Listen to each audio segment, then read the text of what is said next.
So devices from ROG, the Republic of Gamers, have never really appealed to me because of their really aggressive and over-the-top gamer DNA styling. But the M16 seems to be the only member of that family which is a bit mature, a bit grown up, and a little bit discreet about expressing its gamer heritage. This is perhaps Asus's attempt to rival the Razer Blade, and I think it's a really good attempt. In some areas, I think the M16 came really close to that standard, and in some instances it sort of walked away from it a bit. I know I'm always on the lookout for that poor man's Razer Blade, so let me walk you through my observations. Before I proceed though, if you find my content to be useful, please consider subscribing to my channel. I am new to all this and would certainly appreciate the support. Also, leave your thoughts and comments about the M16 below. It would be really great to hear from you. So what I have here is the entry level M16, which I already think starts at a high standard. It comes spec'd with the i9-13900H, so the 13th gen CPU, that mainstream level RTX 4070. It has 8GB of GDDR6 VRAM. However, interestingly, it just comes with 128 bits of memory bus. I also got 32 gigs of GDDR5 memory running at 4800 MHz, so not the 5600 MHz that I was expecting. Also, this SKU is specific to Canada, so whichever region you're watching this from, maybe you need to access your individual website and figure out what you have in inventory. The retail price of this setup is 2,999 Canadian dollars. But at the time of recording this video, which is at the start of April, Asus's e-store had shown a discount of $500, which makes this pretty good value. I really like that ROG has actually made an attempt to be a little bit more restrained about their gamer DNA, about the styling. I mean, with my unboxing experience, I was a little bit concerned looking at all of these silly taglines at this, at the outside packaging for those who dare electronic music, and then this little tag here which goes back to when you bought rap music and it gave you this tag about explicit lyrics and all of that. So that's all a bit silly, and even when you open up, it doesn't get better. It shows you lots of other typical ROG taglines, but thankfully it all stopped there, and what we end up with is a plain matte black simple device with a bit of typical ROG styling, but again, not over the top enough to make me really consider making this my daily driver. The Strix series for me are still a complete no-no. Too much. The perforation on the top of the lid is definitely cool, and if you had gotten the most premium model in the M16 that comes with the RTX 4090, you would get that fantastic animatrix display on the top, so you can use it to display whatever that you want. I really wish I had that here, but the price for that 4090 variant is really steep. Like, you'd have to pay like $1,500 more for that. So I wasn't ready for that, especially with the RTX 4090 there, that can only go up to 145 watts. Actually, when you tilt it around, you don't see much. It's just holes at the top of the device. But it sure beats having just a plain film of aluminum on the top. The actual website doesn't actually mention exactly the materials that have been used to build this, but it's a blend of plastic and aluminum. So when you feel it, it won't feel as premium as a Razer Blade or even as premium as a Legion 7, but still it's pretty sturdy, pretty rigid. I like it. Also, whatever materials that they use, this is a light machine. It weighs in at about 2.1 kilograms, which is slightly heavier than the Razer Blade, but still significantly lighter than my Legion 7, which weighs in at around 2.6 kilograms. So that's a major difference. It has a thickness of 0.78 inches, so that's 0.02 inches more than the Legion 7. But when you have a look at it and when you put them side to side, you could swear that the Legion is definitely thicker because of its boxy look, but it's styled intelligently. Its lower half is a little bit tapered, so it gives you the impression that it's actually thinner than it actually is. It's a little bit thinner at the front of the device and a little bit thicker at the back of the device, so this measurement is obviously towards the back. The blade is noticeably thinner in comparison, but that's not such a bad thing for the M16 because it just means it can manage thermals a bit better. I also really like the way this hinge has been designed because it gives you the view of the screen just starting right from the base of the device, and it has this smooth transition. The hinge is a little bit wobblier than I would have liked it to be, but when you're typing on like a stable surface, it's actually not a problem at all. Speaking of the screen, no complaints. It is as what I expected, a 16:10 aspect ratio with 1600 pixels, so QHD plus resolution, 240 Hz refresh rate, 3 millisecond response time. It has 100% DCI-P3 coverage and 100% sRGB coverage. The website didn't, however, list the brightness of this display, but based on what I've read and based on putting this next to my Legion as well, it's closer to 500 nits, but it doesn't exactly feel as bright as the Legion. But still, overall as a package, this display is great. It does not come with the fingerprint logon, so that power button is just a power button and it doesn't even light up. That's kind of sad, but it does come with facial unlock with Windows Hello. It's got a 1080p camera, so that sort of helps, and it works, but I feel like it doesn't work as good as it does on my Blade. This one I do have to mess around a little bit to make sure my lighting is correct for me to quickly log in. See that? Please log in. See that?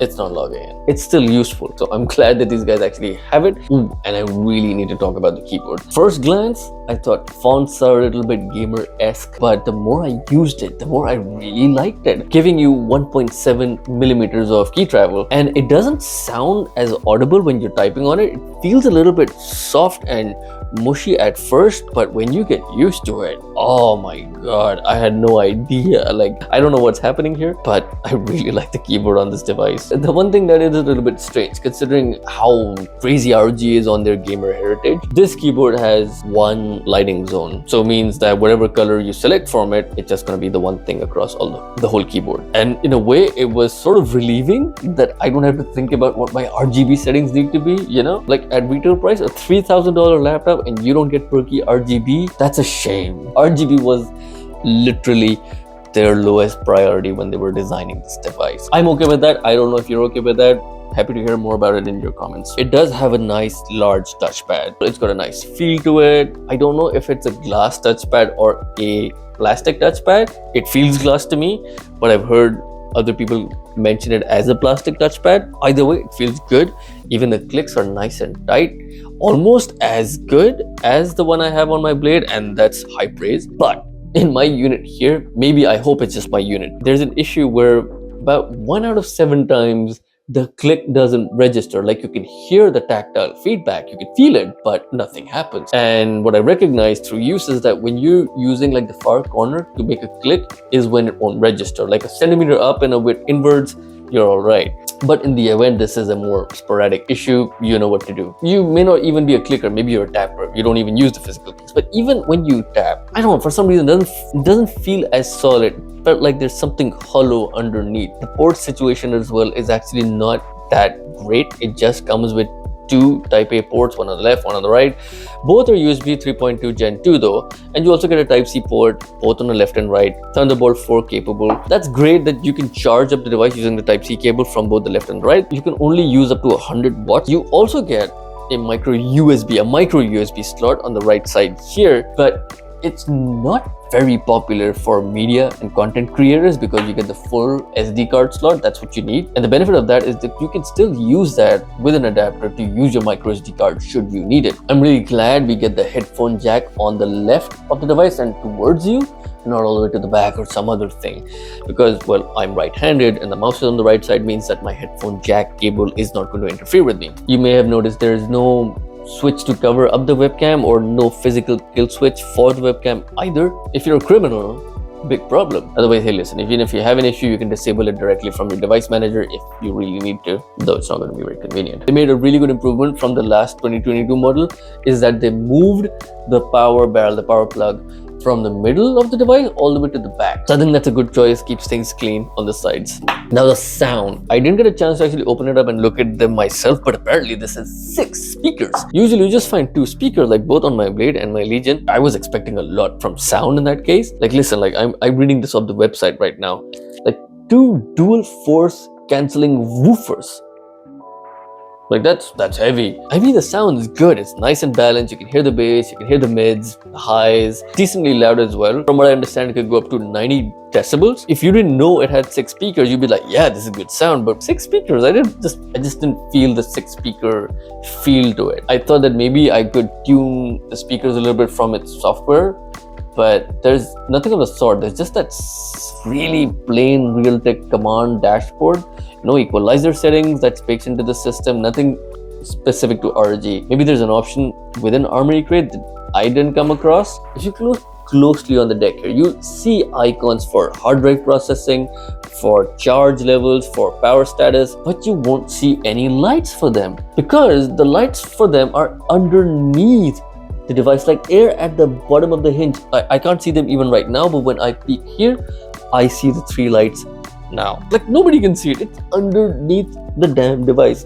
Who thought of that? That's just stupid. Now let's get to thermals, the most important part for any gaming laptop. And overall, thermals are good. Thermals are really good. I was actually surprised considering that this does not come with a vapor chamber. Instead, it has 8 or 7 heat pipes shared between the CPU and GPU. Not having a vapor chamber is not such a bad thing because that's gonna save weight quite a bit and also makes it cheaper to manufacture as well. In the previous model, you used to have 6 heat pipes.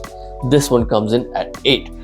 And they also added a 3rd fan underneath this area right here. It's a tiny fan to aid with heat dissipation overall under the chassis. They've even upgraded the fans for both the CPU and GPU as well. They get 84 fins now with a more curved design. They call it the arc fans. God, I hate this jargon, this fluffy gaming lingo. Ugh. So the website also mentions that these fans also have dust filters within them to obviously avoid dust accumulating within the fans and affecting performance in the long run. But they don't mention how to service those filters because that's the nature of filters, you need to clean them. I also really like that the 2 primary fans, they pull in air from top of the keyboard so you can feel a draft on both the left and right sides. The peak temperature on the deck goes up to 61 degrees and that is substantial, but it is towards the back of the device right here. It's not in a place where you would typically put your finger on, so that's perfectly fine. And these wrist areas are where things should stay cool. Throughout my testing and under sustained load, testing games benchmark from benchmark without giving it any breaks, I saw the GPU temps reach to a maximum of 76 degrees. This is particularly when I was playing like a long session of Call of Duty 2. You'll also notice another thing on the thermal cam, that on the left and right side where the vents are, where the 2 side vents are, you won't see anything going on. And it's true, like if you put your hand next to these vents, even when it's under load, you barely feel a draft. You just feel like a slight radiation of heat, but no airflow in particular. So I think that could be a good thing if, for example, you use your mouse a little bit towards the back of the device. That means you don't have any hot air blowing on your hand, but also makes you question the efficiency of airflow generally in the device as well. There's one instance where this sort of let me down. Is when you're not playing a game. Ironically though, when you're not playing a game and it's not under load and it's just sort of chilling out and you're doing some like document editing work, you're doing some research, just browsing the web, is when these wrist areas become warm. And that's just got to do with the fan settings. This issue is most prominent when you put this on silent mode and the website claims that you get 0 decibels out of it. I mean, great.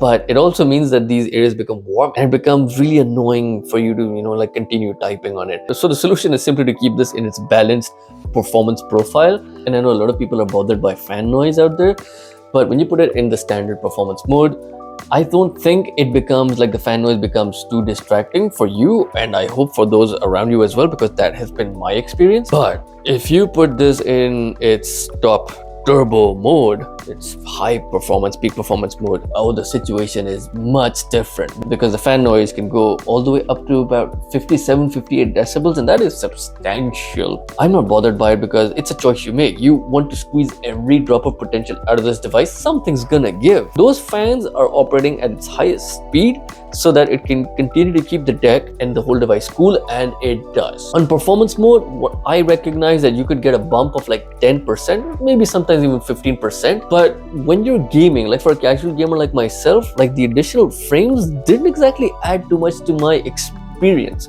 I also need to talk about the ergo lift design here, where you could raise the device based on the hinge as well. The issue with this is, yeah, on paper sounds great, but as you see here, like it only lifts up after you go past this point, and this is not a natural tilt for when you're just sitting down and using this device, you'd have to be standing up and looking down on it to take advantage of that ergo lift. But as a byproduct, you do get a screen that starts off really low, so I'm glad for that. But also a byproduct is that the screen is so low that it's behind its own exhaust system. And I know this has been a problem for the previous M16s as well. Hot air blowing on top of the keyboard, like this is where the primary vents are. But I would think that since Asus has stuck with this design since the past few generations as well, I would think that it does not create a long-term issue. But if there's someone out there with an old M16 and has had issues with this, would be great to hear from you in the comments below. And let's not forget, this is a laptop. So I was just typing up a document, device on my lap.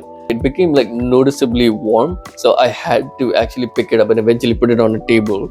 It didn't burn me or anything of the sort, but it did become a little bit uncomfortable. It's also going to happen because the exhaust has like a slab right in front of it. It can only go up or it can go down. So the hot air would also be blowing downwards, so you need to be careful about that as well. Now we are moving into the part of the video where I want to talk about the benchmarks and the performance as well, but just a quick note on the GPU here and its wattage, because that's a key determinant of how well a GPU would perform in comparison to, for example, other manufacturers. I did mention at the start of the video 140 watts, though that is only possible through its manual mode. On standard mode, the GPU will usually hover around like 90-95 watts and peaking out at about 100 watts.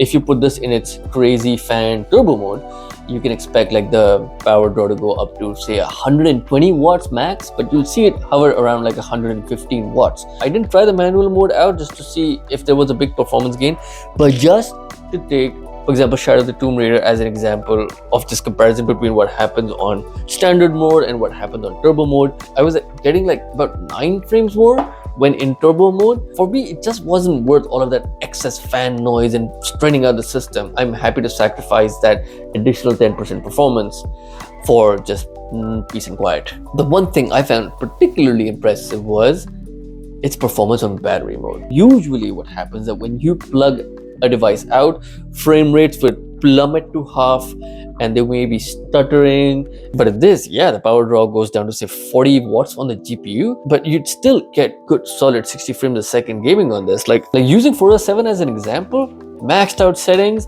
QHD plus resolution, I was getting 60 frames a second, like a solid smooth 60 frames a second, no stuttering, nothing. Although I have to mention that the battery life was kind of abysmal. I barely got close to an hour on a full charge, but it's there when you need it. I do want to talk about this Armory Crate software as well, because at the first glance it feels a little bit too nerdy. It makes you feel like you're in like a sci-fi movie with those dashboards and these dials and everything. It's all great. It can be a little bit intimidating to the first user, but if you take a closer look, for those of you who appreciate this level of detail, there's a lot of things out here. For example, you're talking about the fan speeds here. It's going to tell you even like the acoustics of your fan, like a noise level there. You'll see like quick system commands here to like turn off the boot up sound, to turn on and off the panel overdrive. It also has a setting to automatically drop to 60 Hertz when you unplug it. Audio, see when you go to the audio settings, you just get some settings for the microphone, but nothing other than that. Resource monitor, modern standby. You can turn off modern standby. I should explain the GPU power saving feature on this. As we know that it has advanced Optimus on this, so its ability to switch between its really sad integrated graphics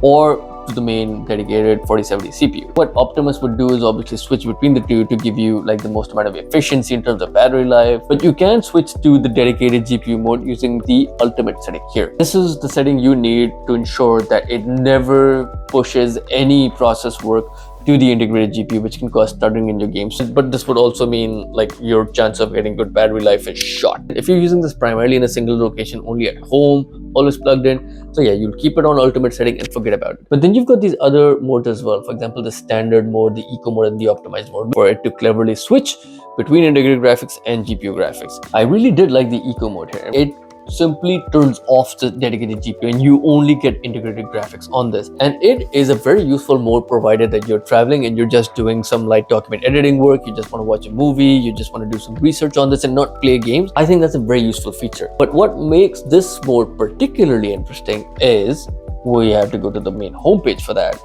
This CPU configuration section right here in front of us. You can decide how many cores you actually need from the 13th gen CPU. You can turn off all of the efficiency cores and you can use at minimum 4 performance cores. So this effectively becomes like just a plain quad core CPU. Just being stuck at 4 cores means that individual cores can also clock up to higher speeds. And I think this is a really interesting way for you to get more battery life out of this. And even when you go into the device manager, this is not something that's just turned off in like a gimmicky way. Like the device manager itself would only show you 8 threads in total coming out of those 4 cores alone. End result, I did a test. I had a YouTube video running on the side. I had the keyboard brightness set at the lowest setting, but it was still on. Screen brightness somewhere in the middle, so maybe about 250, 300 nits. Sound at about 30-40%. Research work on the side, so I had a few browser windows open, quite a few Chrome tabs open. With that combination, I got a little north of 4 hours. Remember, the YouTube video was playing constantly throughout. The screen was constantly on throughout that setting, and I had like the eco mode on, and I had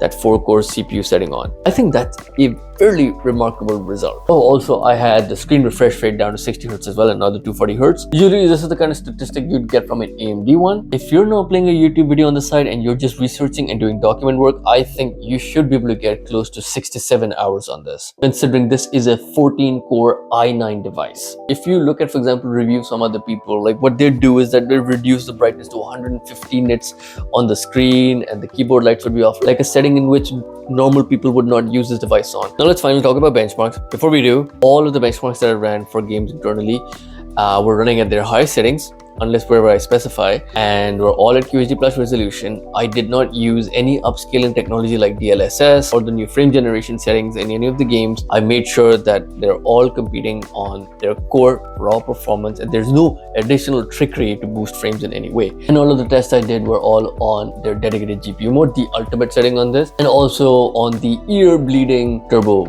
mode on this as well. So I'm also going to be drawing comparison to my recent review of the 8th generation of the Legion 7, which is actually thicker than this, and it's supposed to draw more power than this as well, or roughly the same power as this. And that device actually came with the i9HX version, so the 13900HX, not just the H on this one, so 24 cores. But otherwise, both of them had the same 4070 GPU. Like the benchmarks that I share about the 8th generation Legion 7 was maybe taken with a pinch of salt, because the GPU, based on my monitoring, was not showing me a power draw of more than 100 or like 110 watts. Let's first try to just compare raw performance against each other, but between like the Legion 7 Gen 8 and the M16. And what better way than to use 3D Mark's time spy test, which tests performance on DirectX 12. So on that, I got a score of 12,489 on the M16. And the Gen 8, which is the thicker and the more power draw hungry device, that gave me a score of 12,442. So the M16 actually gave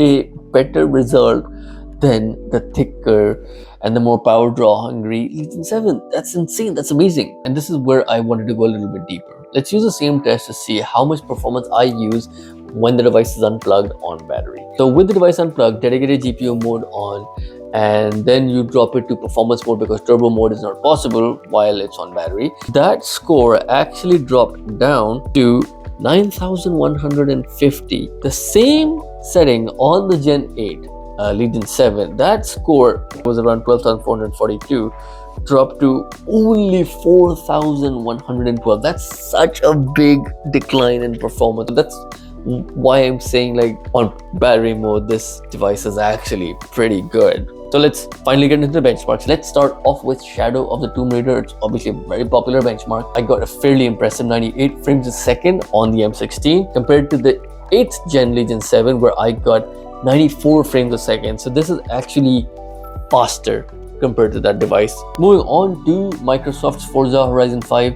It's such a good racing game on PC now. It's one of the best out there. On the M16, the benchmark result was showing me about 98 frames a second. And the Gen 8 Legion 7 was lagging behind at 92 frames a second. Next, let's move on to another personal favorite of mine, Sony's Horizon Zero Dawn on PC. Again, very pretty game, very good looking game, very demanding game as well. So based on the benchmark, The M16 was giving me an average of 84 frames a second, and the Gen 8 Legion 7 was giving me a result of 86 frames a second, so slightly higher, but the difference is fairly negligible. Moving on to Tom Clancy's Division 2.